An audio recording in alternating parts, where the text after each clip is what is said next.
war with Iran. Turn on War on any Iran. new In channel Iran. right now. You will see missiles, you will see air raid sirens, you will see world leader making statements. Everyone is talking about the Iran-Israel war. But I promise you, nobody on that screen is talking about what I'm about to tell you. Because while the bombs are falling, someone is very quietly counting money. Today we are going to follow that money.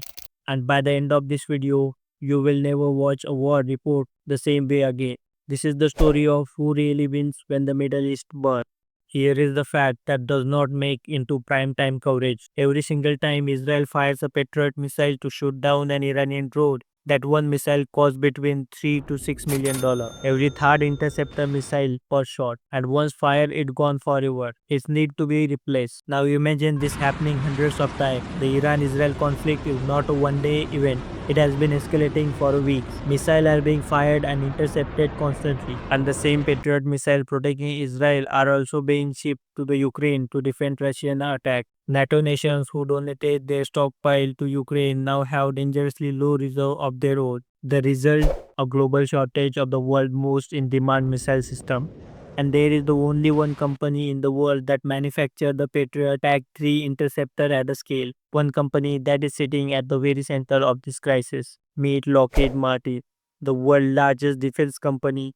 They build F-35 fighter jets. They build Patriot PAC-3 missile system that intercepting Iranian attack right now. As you watch this video, they build THAAD. They build Hellfire missiles. Here is where the story gets uncomfortable. The United States is the single largest arms exporter of the planet, controlling 43% of all global weapon exports. In 2024, US arms sale hit an all-time record of $238 billion.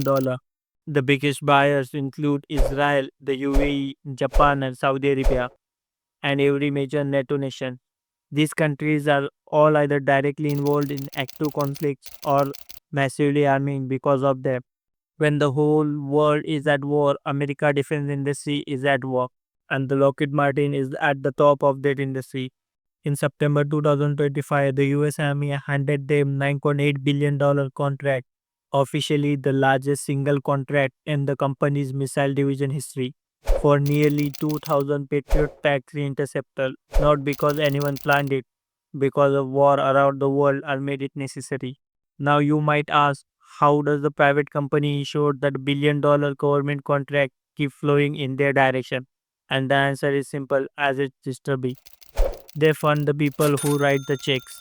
Defense companies spends hundreds of millions of dollars every single election cycle in political donation across both parties, because it does no matter who wins the election. What matter is that the defense spending never goes down.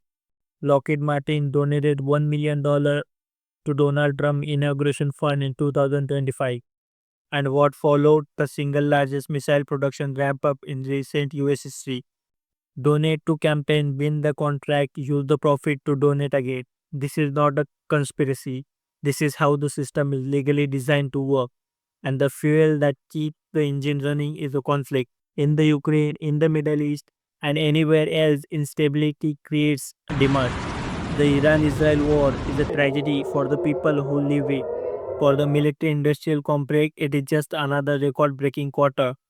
So the next time you see a breaking news about missile strike, before you ask who launched it, ask yourself one more question: who built it, who sold it, and who is getting paid to build the next one. If this video made you seeing something differently, hit that like button. It genuinely helps this channel to reach more people. Subscribe if you want more content on the geopolitics, powers, and the forces shaping our world that nobody wants to talk about. And drop a comment below. Do you think the military industrial complex too powerful, or it is simply the price of global security? I want to hear your take. See you in the next one.